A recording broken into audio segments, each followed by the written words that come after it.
معزز سامعین گرامی قدر، رمضان میں جو کام ہم نے کرنے ہیں، جن کاموں کا ارادہ کرنا ہے اور جن کو پوری زندگی اپنے ساتھ لے کے چلنا ہے، اور رمضان ہمیں کیا اسباق دیتا ہے، اس حوالے سے رات کے دروس میں بھی گفتگو جاری ہے۔ وہ کام جو ہمیں رمضان اور غیر رمضان کرنے چاہیے، ان میں سے آج جس کام کے حوالے سے آپ کے سامنے چند گزارشات کو رکھنا ہے، اس حوالے سے آپ نے یہ بات سمجھنی ہے کہ رسول اللہ صلی اللہ علیہ وسلم کا سنت طریقہ کیا ہے۔ نبی کریم صلی اللہ علیہ وسلم جب بھی رمضان آتا بہت سے اعمال بجا لاتے، لیکن ان میں سے ایک کام ایسا ہے کہ جس کے بارے میں حدیث آتی ہے کہ نبی کریم صلی اللہ علیہ وسلم رمضان کے آتے ہی تیز رفتار آندھی اور طوفان سے بھی زیادہ تیزی سے اللہ کی راہ میں پیسوں کو خرچ کرنا شروع کر دیتے۔ میرے بھائیوں، یہاں پر آپ نے ایک بات سوچنی ہے کہ اللہ رب العزت کو کیا ضرورت ہے؟ اللہ رب العزت کو پیسے مانگنے کی، قرضہ مانگنے کی، آپ کو یہ کہنے کی ضرورت کیا کہ آپ لوگوں کے اوپر خرچ کرو؟ کیا ضرورت ہے؟ من ذا الذی یقرض اللہ قرضا حسنا فیضاعفہ لہ اضعافا کثیرا۔ اللہ کہہ رہا ہے کون ہے جو مجھے قرضہ دے؟ اللہ مانگ رہا ہے قرضہ۔ اللہ کو قرضے کی ضرورت ہے؟ کون ہے جو مجھے قرضہ دے، میں اس کو واپس لٹاؤں بڑھا چڑھا کر؟ اللہ کو قرضے کی ضرورت ہے؟ نہیں ہے۔ آج یہ بات بھی سمجھ لیجئے کہ ہمارے معاشرے میں یہ جو پروپیگنڈا پایا جاتا ہے کہ یہ انسانیت سب سے بڑا مذہب ہے، انسانیت سب سے بڑا دین ہے، انسانیت ہی اصل مذہب ہے، معاذ اللہ۔ اسلام کے اندر انسانیت موجود ہے، اور انسانیت میں، خالی انسانیت میں اسلام ہے یا نہیں، یہ ایک الگ بحث ہے۔ اسلام وہ واحد مذہب ہے جس کے اندر انسانوں کے لیے آپ اس بات کے اوپر غور کریں کہ قرآن پاک کی ابتدا سورۃ فاتحہ کے بعد کس سے ہوتی ہے؟ سورۃ بقرہ سے۔ الف لام میم ذالک الکتاب لا ریب فیہ ھدی للمتقین الذین یؤمنون بالغیب ویقیمون الصلاۃ ومما رزقناہم ینفقون۔ سورۃ بقرہ کی ابتدا کہاں سے ہو رہی ہے؟ ھدی للمتقین۔ یہ کتاب ان لوگوں کے لیے ہدایت کا سبب بنے گی۔ پہلی بات، جو اللہ کے اوپر اور رسول اللہ کے اوپر بالغیب یقین رکھتے ہیں، ایمان لاتے ہیں، اللہ کو دیکھا نہیں ہے، رسول اللہ نے کہہ دیا، اطلاع دے دی، ایک رب ہے، ایمان لے کے آگے۔ اللہ کے فضل و کرم سے ہم سب مومن بیٹھے۔ اور دوسری صفت کیا ہے کہ نماز کو قائم کرتے ہیں۔ بنیادی ارکان میں سے اللہ تعالیٰ نے سورۃ بقرہ کی ابتدا بھی پہلا جو رکن ایمان کے بعد کیا بیان کیا؟ نماز۔ اور نماز کے بعد متصل کیا کہا؟ وَمِمَّا رَزَقْنَاهُمْ يُنْفِقُونَ۔ اور جو کوئی ان کو اللہ تعالیٰ مال دیتا ہے اس میں سے خرچ کرتے۔ اور یہ بات بھی آپ کے سامنے کرسٹل کلیئر ہے، اس بات میں بھی کوئی بہام نہیں ہے کہ نماز کے بعد جو فریضہ ہر مسلمان کے اوپر ہے وہ کیا ہے؟ زکوٰۃ۔ اب بتائیے انسانیت کون سا مذہب ہے؟ انسانوں میں سے بعض تو بعض کے اوپر خرچ کرتے ہوں گے، لیکن مسلمانوں کے اوپر اللہ رب العزت نے یہ فرض کر دیا، ہر مسلمان دوسرے مسلمان کے اوپر خرچ کرے گا، دوسرے انسان کے اوپر خرچ کرے گا۔ کس طرح؟ زکوٰۃ کے طور کے اوپر۔ اور اگر صاحب نصاب نہیں ہے تو اس کا مطلب یہ نہیں ہے کہ خرچ نہیں کرنا۔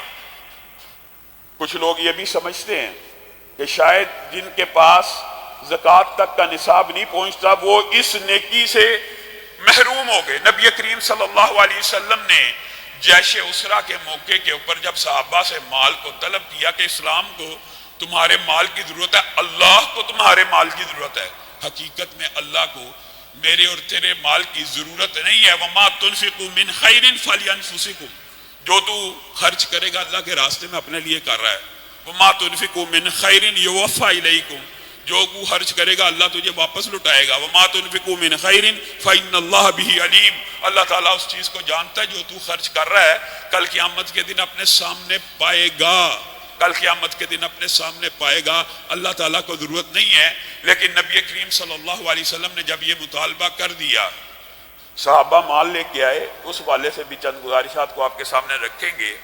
ایک غریب صحابی، آج یہ سمجھا جاتا ہے کہ جو زکوٰۃ جس کے اوپر نہیں ہے وہ اللہ کے راستے میں خرچ ہی نہیں کرے گا۔ ایک غریب صحابی پوری رات محنت مزدوری کر کے کھجوروں کے چند دانے نبی کریم صلی اللہ علیہ وسلم کی بارگاہ میں لے کے آتا ہے، اور نبی کریم کے سامنے غلے کے ڈھیر لگے ہیں، نبی کریم آگے بڑھ کے اس کی کھجوروں کو لیتے ہیں اور اس پورے ڈھیر کے اوپر بکھیر دیتے ہیں۔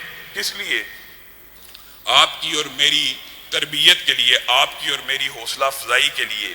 اور وہ غریب لوگ جو سمجھتے ہیں شاید ہم صدقہ دیں تو قبول نہ کیا جائے، یا ہمارے صدقہ دینے کا کیا فائدہ ہوگا، تو نبی کریم صلی اللہ علیہ وسلم نے ایک رہنما اصول بتا دیا۔ اس صحابی کی کھجوریں لیں اور غلے کے ڈھیر کے اوپر بکھیر دی، اور کیا الفاظ کہے؟ اس پورے غلے کے ڈھیر میں برکت کے لیے میں نے اس کی کھجوروں کو بکھیر دیا ہے تاکہ پورے کے پورے سامان میں برکت ہو جائے۔ ایک غریب آدمی بھی جب خرچ کرتا ہے اللہ تعالیٰ اسے بڑھاتا ہے۔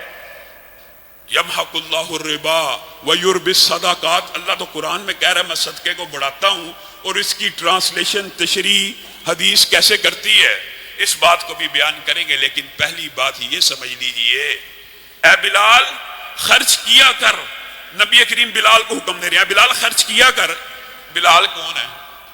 غریب الدیار، غریب الوطن، نہ رشتہ دار، نہ کوئی کنبہ، نہ کوئی قبیلہ، حکم نبی کریم ان کو دے رہے ہیں اے بلال خرچ کیا کر۔ بلال کیا خرچ کریں؟ بلال کے پاس تو اپنا گزر بسر کرنے کے لیے پیسے نہیں ہیں۔ تو جو بندہ یہ غریب یہ سمجھتا ہے کہ شاید اللہ تعالیٰ نے اس نیکی سے اس کو محروم کر دیا ہے، تو نبی کریم بلال کو کہہ رہے ہیں اے بلال تو بھی خرچ کیا کر، خرچ کیا کر، اور اپنے رب کی طرف سے قلت کے اندیشے میں مت پڑنا، یہ شیطان کا وسوسہ ہے۔ الشیطان یعیدکم الفقر، شیطان یہ وسوسہ ڈالتا ہے انسان کو، پیسہ دینے لگتا ہے، تیرے گھر کا بل آ چکا ہے، تیرے بچوں کی فیسیں آ گئی ہیں، تیرے گھر میں گزر بسر کیسا ہوگا۔ شیطان تجھے خوف ڈالتا ہے کس چیز کا خرچ کرے گا تو مال کم ہو جائے گا۔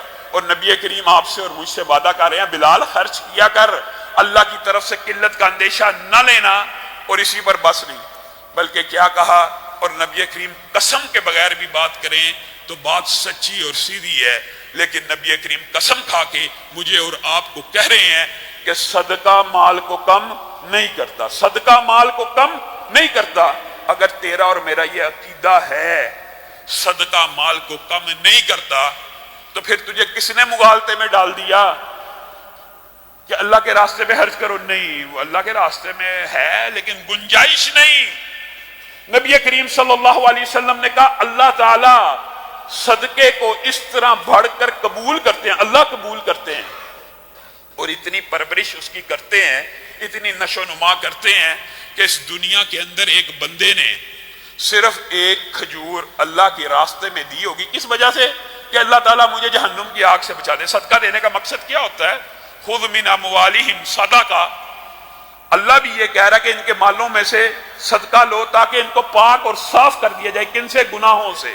صدقہ گناہوں کو بھی مٹاتا ہے۔ اور نبی کریم صلی اللہ علیہ وسلم کی یہ جو حدیث ہے کہ کھجور صدقہ کی کس لیے؟ جہنم سے بچنے کے لیے۔ اب اس نے ایک کھجور صدقہ کی، کل قیامت کا دن ہوگا، وہ اپنے سامنے احد پہاڑ جتنی نیکی دیکھے گا، کہے گا اللہ اتنا تو میں نیک نہیں تھا کہ یہ احد پہاڑ جتنی نیکی میرے نامہ اعمال میں موجود ہے، مجھے تو یاد نہیں پڑتا۔ تو اللہ رب العزت اس کو کہیں گے یہ وہ کھجور ہے جس کی میں نے نشو نما کی، تربیت کی، جس دن سے تو نے خرچ کی ہے اس دن سے اس کو بڑھاتا چلا جا رہا ہوں، بڑھاتا چلا جا رہا ہوں، آج احد پہاڑ سے بھی بڑی ہو گئی ہے۔ ایک کھجور اگر احد پہاڑ سے بڑی ہو جائے، اور اللہ رب العزت یہ وہ قرض ہے جو اللہ کو دو گے تو اللہ بڑھا چڑھا کے واپس لٹائے گا۔